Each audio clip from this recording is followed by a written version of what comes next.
বাংলাদেশের বাইরেও 14টা কান্ট্রির মানুষ অনবরত গুগলে সার্চ করে চলছে যে এই গায়কের মৃত্যুটা অ্যাকচুয়ালি হলো কিভাবে মৃত্যু হয়েছে সেই সম্পর্কে তারা জানতে চাইছে। চতুর্থ অন্তিম শয্যা, মানে জনসংখ্যার দিক থেকে যাকে বলে ভালোবাসার মানুষের সমুদ্র, লক্ষ লক্ষ মানুষ। আসামকে দেখলে মানে বোঝা যায় যে দলমত নির্বিশেষে সবকিছুর ঊর্ধ্বে গিয়ে তারা যে রাজ্য, যে সেই আসাম যে একটা নক্ষত্রকে হারিয়েছে, তার অন্তিম শয্যায় গোটা রাজ্যের মানুষ একত্রিত হয়ে তাকে শ্রদ্ধাঞ্জলি জানিয়েছে। সত্যি সেই আসামকে দেখে শিক্ষা নেওয়ার দরকার রয়েছে বাংলাকে। আমাদের বাংলার সুপারস্টার দেব, যার জন্য সুপারস্টার হয়েছে, যার জন্য আজকে মানে একটা সিনেমার গান হিট, মানে সেই সিনেমাটা হিট।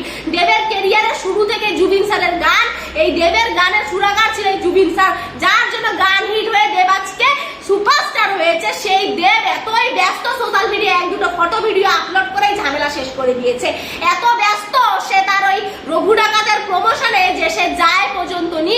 আমাদের জুবিন স্যারের অন্তিম শয্যায় এতটা অকৃতজ্ঞ, এতটাই স্বার্থপর নায়ক হচ্ছে দেব। কে বা কারা যেন বলে দেব শুধুমাত্র একজন রাজনৈতিক নেতা বা একজন রাজনৈতিক ব্যক্তিত্বই নয়, তার ঊর্ধ্বে গিয়েও দেব নাকি মানুষের ইমোশন।